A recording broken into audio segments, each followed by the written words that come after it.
The judge's decision came swiftly. Due to the severity of the incident and the testimonies given, Samuel Okoye is sentenced to 30 years in prison. The room spun. Samuel's mother broke down, and his father's grip tightened on his shoulder. Samuel's knees buckled as officers escorted him out. Samuel Okoye sat by the window, watching the landscape roll by as the train carried him and his family to their new home in Europe. He rested his chin on his hand, lost in thought. Nigeria was all he had ever known, the busy streets, the loud markets, and the warmth of his friends. Now everything was about to change. His father glanced at him. "You excited, son?" Samuel forced a smile. "Yes, Dad. But I'll miss home." His mother reached over and patted his shoulder. "It's normal to feel that way, Samuel. But remember, this is a chance for you to follow your dream." Samuel nodded, thinking about football. He loved the sport more than anything. Back home, he played every day after school, barefoot on the dusty field with his friends. He was fast and smart on the field, and his coach always said he had great potential. When the letter arrived saying he was accepted into a prestigious football academy in Europe, Samuel felt like he was flying. His parents worked hard to make sure he could take this opportunity. His father, a teacher, believed education and sports could change lives. His mother, a nurse, always reminded him to stay humble. As the train slowed down at the station, Samuel took a deep breath. His new life was beginning. He promised himself he would work hard, make his family proud, and become the football star he dreamed of being. But Samuel didn't know that this journey would be harder than he ever imagined. The first day at his new school felt strange. Samuel walked down the hallway, his backpack slung over one shoulder. Most of the students stared at him. Some whispered as he passed by. He felt like an outsider, but he kept his head high. In his first class, the teacher introduced him. "Class, this is Samuel Okoye. He's from Nigeria. Let's make him feel welcome." A few students smiled and waved, but not everyone. Samuel noticed a tall boy at the back. His arms were crossed and his face was stiff. He didn't smile. Later, at lunch, Samuel sat alone until a boy named Thomas approached him. "Mind if I sit here?" Samuel smiled. "Sure." Thomas was friendly and funny, and they quickly bonded over their love of football. "You should join the school team," Thomas suggested. "Tryouts are next week." Samuel's eyes lit up. "I'd love that." As they laughed, Samuel noticed the tall boy from earlier glaring at him from across the cafeteria. Thomas caught his glance. "That's Victor. He's the team captain. Don't mind him, he's always serious." Samuel nodded but felt uneasy. He could sense that Victor wasn't happy about his presence. The day of the tryouts arrived and Samuel felt nervous but excited. The field was packed with students watching from the sidelines. Thomas cheered him on as he stretched and warmed up. Victor stood nearby, leading the drills. "All right," Victor announced. "Let's see if you're as good as people say." Samuel stepped onto the field. As the ball rolled towards him, he moved quickly, dribbling past two players. His footwork was smooth, and when he shot at the goal, the ball soared into the top corner. The crowd cheered. Victor narrowed his eyes.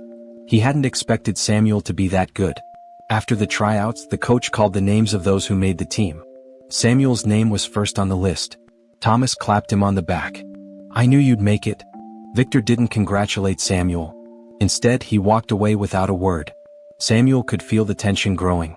He didn't understand why Victor disliked him, but he hoped they could get along eventually.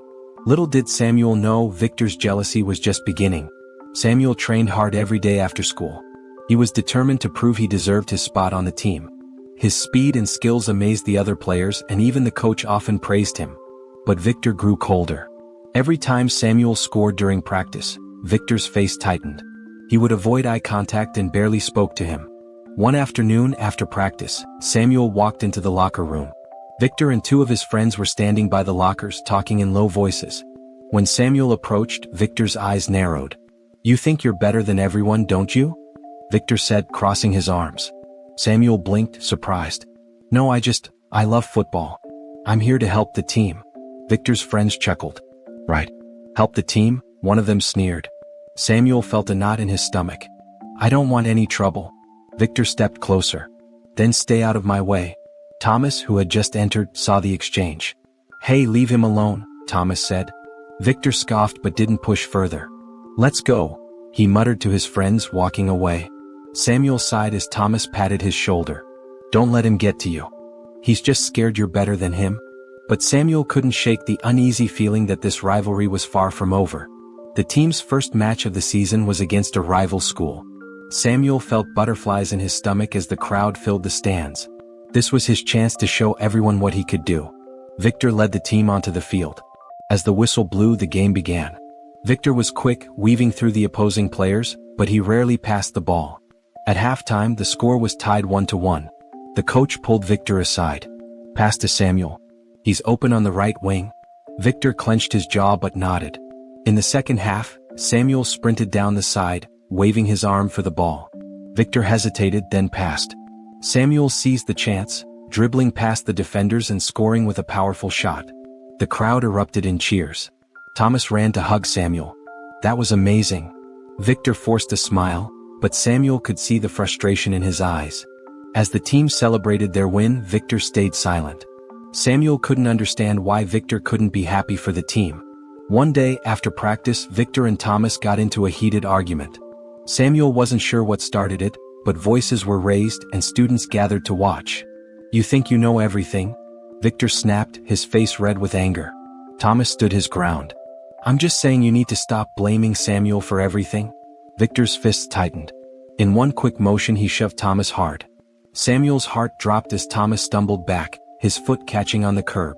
He fell, hitting his head on the concrete floor with a sickening thud. Silence fell over the crowd. "Thomas?" Samuel shouted, rushing to his side. Teachers ran over and an ambulance was called. As paramedics carried Thomas away, Samuel stayed by his friend, holding his hand tightly. Victor stood frozen, panic flashing across his face. Samuel wanted to believe it was an accident, but deep down he knew Victor's anger had caused it. The next day rumors spread through the school. Thomas was in the hospital and the news wasn't good. He had slipped into a coma. Samuel sat outside the hospital room waiting for updates. When Victor arrived, his face was pale. I didn't mean to," Victor said quietly. Samuel looked at him, feeling torn. "I know." But later that day everything changed. Samuel was called to the principal's office. The principal's face was stern. "Victor told us everything, Samuel. He said you pushed Thomas?" Samuel's eyes widened. "What? That's not true." But Victor's lie had already spread. There were no cameras and many students hadn't seen what really happened. Samuel felt his heart break as he realized Victor had blamed him to save himself. A few days later, 2 police officers arrived at Samuel's home.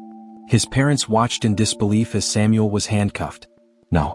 He didn't do anything wrong," his mother cried, but the officers shook their heads. "Samuel Okoye, you are under arrest for assault," one officer said. As Samuel sat in the back of the police car, his heart pounded. He didn't understand how his life had changed so quickly. All he had wanted was to play football. Now his dreams felt far away. But Samuel promised himself he would keep fighting for the truth. Samuel sat quietly in the courtroom, his hands trembling as the judge entered.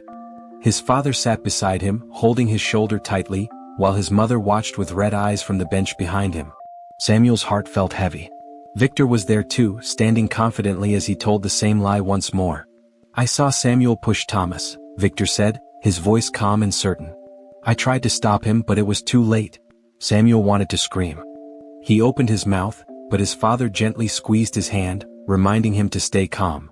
His lawyer stood up, asking questions to poke holes in Victor's story, but it wasn't enough. Other students were called forward, but none of them had seen the shove clearly. They only heard Victor shouting at Thomas and saw him on the ground afterward. Samuel felt his hopes slipping away. Even Thomas's parents, desperate for answers, looked at him with distrust. The judge's decision came swiftly. Due to the severity of the incident and the testimonies given, Samuel Okoye is sentenced to 30 years in prison. The room spun. Samuel's mother broke down, and his father's grip tightened on his shoulder. Samuel's knees buckled as officers escorted him out. He glanced at Victor, who avoided his gaze. Deep down, Samuel knew Victor was afraid of the truth, and afraid of what he had done. But there was no turning back. Samuel was taken away, and the cold walls of the prison became his new home. Prison was unlike anything Samuel had ever known. The metal bars, the loud voices, and the heavy doors closing behind him made his heart sink deeper every day. His cell was small and cold. A single bed and a tiny table sat against the wall. Samuel lay awake at night, staring at the ceiling, wondering how his life had fallen apart so quickly. He thought about his dreams, the football academy, the scholarship, and the bright future that seemed so close. Now, those dreams felt like distant memories, slipping further away with each passing day. Other inmates sometimes teased him. "You don't belong here, kid," one of them said, shaking his head. "What did you do?" "I didn't do anything," Samuel whispered, but no one believed him. His parents visited every weekend, but their faces grew more tired with each visit. His mother's health began to fail. Samuel could see it in the way she walked slower and spoke softly, her voice weaker each time. Samuel prayed every night, asking for strength. Even though his heart ached, he refused to let bitterness take root. Somewhere deep inside he held on to hope. Maybe one day the truth would come out. But until then, Samuel had no choice but to endure. Time in prison moved slowly. Samuel counted the days by scratching small lines on the wall of his cell. Each morning he woke up before the guard's call, sitting quietly on his bed. His father visited less frequently now. His mother's health had worsened, and his father had to stay by her side. When his father did visit, he always brought hope. "Stay strong, son. We are working to get you out." But the truth felt far away. Samuel's heart ached. He missed football, the feeling of running across the field and hearing the crowd cheer. Some nights, he closed his eyes and imagined he was back at the academy, dribbling past defenders, scoring goals. In the prison yard, Samuel kept to himself. He spent his free time reading or exercising. Some inmates respected him, but others teased him for being quiet. "He thinks he's better than us," they'd whisper. One day, an older prisoner approached him. "You don't belong here," the man said, sitting next to Samuel. "I can see it in your eyes." Samuel looked at the man curiously.